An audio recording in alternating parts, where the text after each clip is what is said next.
If you've ever had to question either using a stockbroker or a fintech app to invest, and really how safe is your investment, then this video is for you. Welcome to my channel. My name is Mercy Agbeti. You probably know me as Christian Money Woman. We're going to be having a lot of money gist on here, so it's time for you to like, share, drop a comment and subscribe. And if you have any money question whatsoever, please drop them in the comments so I can address them in my next video. And today I want to address one of your questions, like one of your pertinent questions, that question of should I use a stockbroker or should I use a fintech app, and really how safe is my investment. I'll be answering that question today.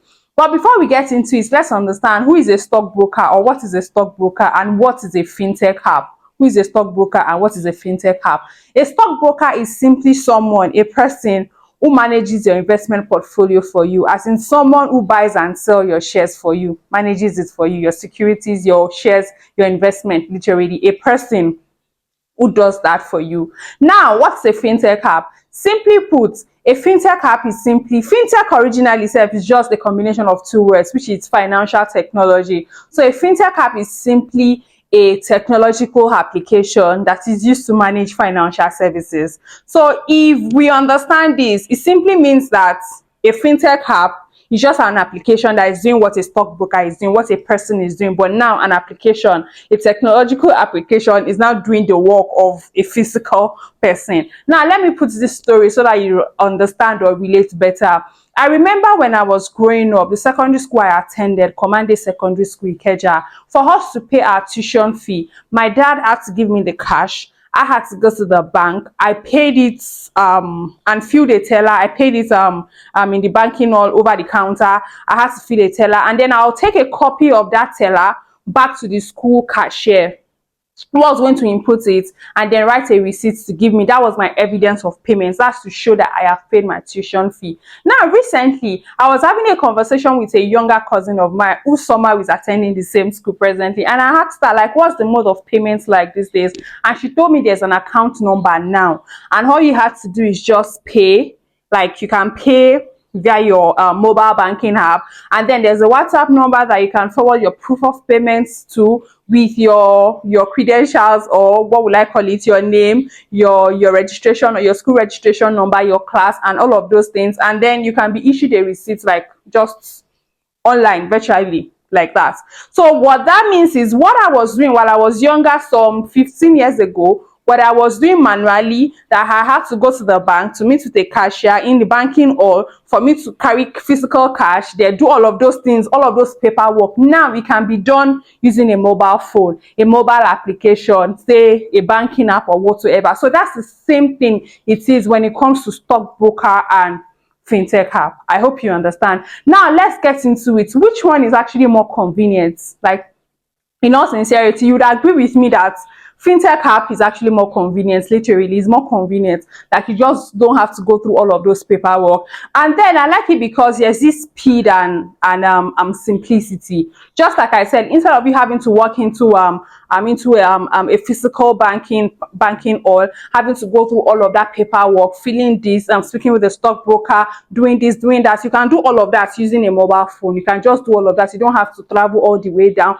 or do all of this paperwork. Now, another reason why you might want to consider using a fintech app is because of the all-in-one feature. I mean, just by one application, or just with one application, you can pay your utility bills, you can save, you can invest. Not only are you just investing in naira, you can invest in different currencies. So you can do dollar mutual funds, you can invest in US stocks, you can do naira, you can invest in different options, say bills, funds, bonds, commercial papers, using just one app, which might not be possible when it comes to using a stockbroker.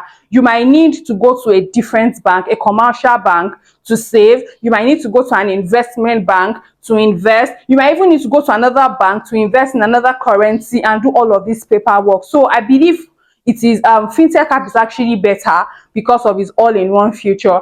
And my most favorite reason why I like the fintech app is because of the accessibility. I mean, let's say you want to invest in treasury bills, for example. If you had to go through the primary market of going to an investment bank, you need a minimum of 5 million naira before you can invest in treasury bill. But with a fintech app, With as little as 100,000 naira, you can invest in treasury bills. And even speaking of shares, with as little as 1,000 naira, 5,000 naira, 2,000 naira, you can buy a fraction of shares, US stocks or Nigerian stocks, Canadian stocks, anyone. You can invest in their market. Like you can buy fractional shares using a fintech app, which might not be possible if you have to use a stockbroker. So the accessibility. But then again, however, even though using a stockbroker is still very good, especially for large investors. I mean, for the large portfolios. Like you want to invest here, let's say you're going into treasury bills and you want to put in 50 million at once. Of course, you might just have to use a stockbroker for someone to just manage bigger portfolios for you. And of course, another reason why you might need a stockbroker over a fintech app is because stockbrokers can easily address your complaints. Instead of just having to send, if you have issues with a fintech app, you're sending mail and there's really nobody responding, like you're not in contact with anybody. But when you have a stockbroker, your complaints are easily attended to. I hope you understand. And then another reason is for safety. For safety, some people just believe that when I have to speak with a stockbroker, I'm working with an investment bank, I believe that my funds are safer than just having to use a fintech app. What happens if that fintech app crashes? And this will now lead me to answer your question of how safe is your investment? How safe is your investment? Ordinarily, your investment is very safe. I mean, either you are investing with a stockbroker, an investment bank, or a fintech app, the moment you are investing, you are assigned a number. You are assigned a central security clearing system number, which is your CSCS number. Not only are you assigned this, you're also assigned your clearinghouse number, which is your CHN. And what this means is that your data, the fact that you are buying, is already entering into their system. Like they are keeping a data of every of your investments, everything that you are buying. Ordinarily, you're supposed to have just one CSCS number, but maybe sometimes it can be different, although you're supposed to have one. But in case you even have more than one CSCS number, you have just one CHN number, which is your clearinghouse number. So that can manage your CSCS number if it's one or two. And what this means is that in case your stockbroker is no longer existing, in case your stockbroker crashes, in case the fintech apps are actually brokers, they are sub brokers. So in case it crashes, in case even your stockbroker or your investment bank crashes, what this means is that you can get a share transfer form. A share transfer form where you fill in your CSCS number, your CHN number, and what this does is that it transfers your shares from this stockbroker, from this fintech app, into this existing stockbroker or into this existing fintech app. So nothing is supposed to happen to your shares. Like your investment is meant to be safe. All you have to do is make sure you have that number so you can transfer your shares in case anything happens. I hope I've been able to answer your questions. I hope you know that your investment is safe, and I hope you're able to make an informed decision either to invest with the stockbroker or a fintech app. Thank you once again. Please subscribe to this channel. I am begging you, literally, please subscribe to this channel. And we're going to be having a lot of money gist here. So if you have any money question, please drop them in the comments so I can address them in my next video. Thank you.